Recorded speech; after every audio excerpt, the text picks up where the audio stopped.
में बालक रहता हमरा न लगता कि तोहर गोदी में बालक रही कहे कि कच्चे उम्र हो कच्चे बदन हो ई गोदी के बालक तू कहा पहले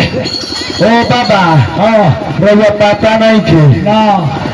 आगे लिया जना का बोरा बाबा हो आ पूजली सिया जानकी के हो राम ओ राम दाई मेरा देखिन हमके गोदी के बालक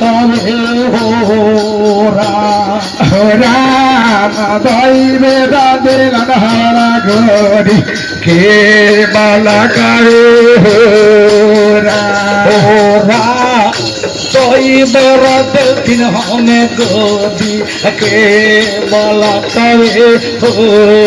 राम